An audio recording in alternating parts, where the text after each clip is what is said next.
Do you know the size of your local government area's economy? Do you know how much of the state's economy your local government area contributes? Do you know how many jobs there are in your LGA?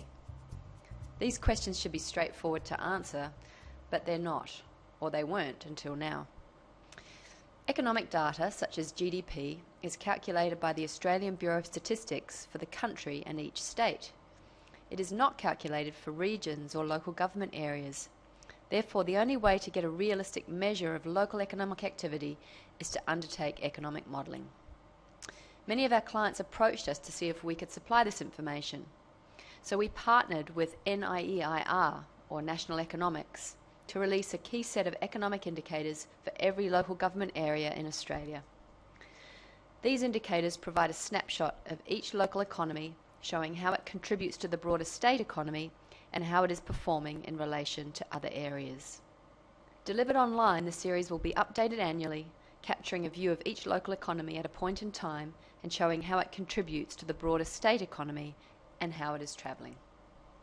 So let's have a look at what's in the series. So when you first come in here, there are 4 tabs that you can select. The first one is where you'll find the indicators. Then there's some commentary about what we're noticing in the Australian economy, and then some information about how we came up with the indicators and some detailed data notes. But without further ado, let's have a look at the indicators themselves. First of all, you need to select the state that you're interested in, and then the time period that you're interested in. So we'll look at the latest series of numbers for 2011-12 financial year. So there are 6 key indicators that we've selected. There's gross regional product, the big key headline number showing how big each local economy is. How many jobs there are in each local economy, that's how many local jobs. How productive each worker is in each economy. The unemployment rate, the number of businesses, the population, and how much building activity is taking place in the economy.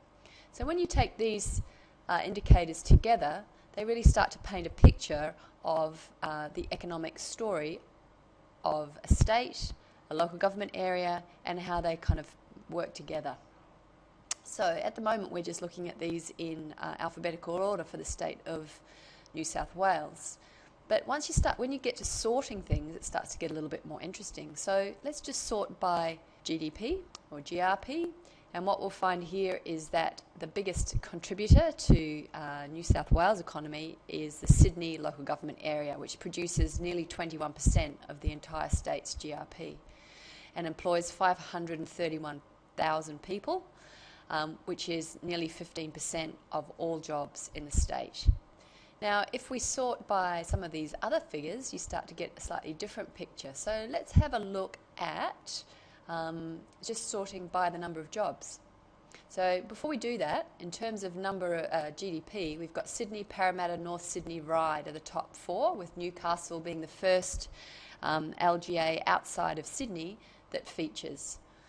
When we look at jobs, we'll sort by number of jobs, and it doesn't switch very much, except that Newcastle actually pops up and overtakes Ryde, pops into the top 4.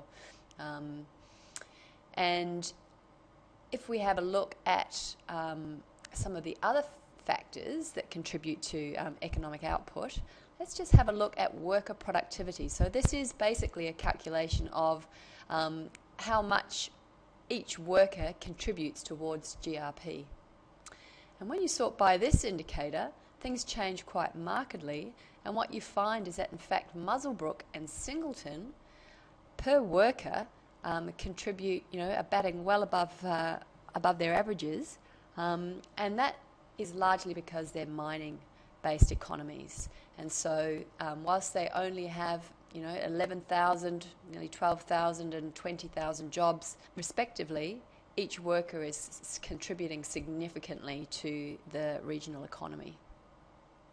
By using the site, you can have a look at how things are changing, and the arrows gives you an indication, the little red and green arrows give you an indication of whether the indicator has gone up or gone down since the last annual set of indicators were published.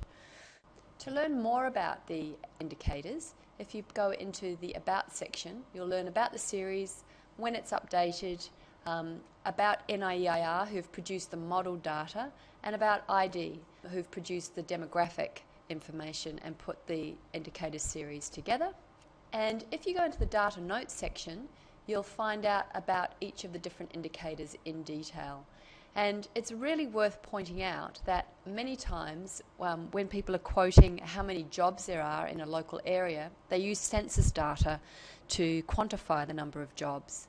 But it's actually an undercount of jobs, because 20% of people, while they tell you they're employed, don't tell you where they're employed, so they're unable to be coded to a local government area.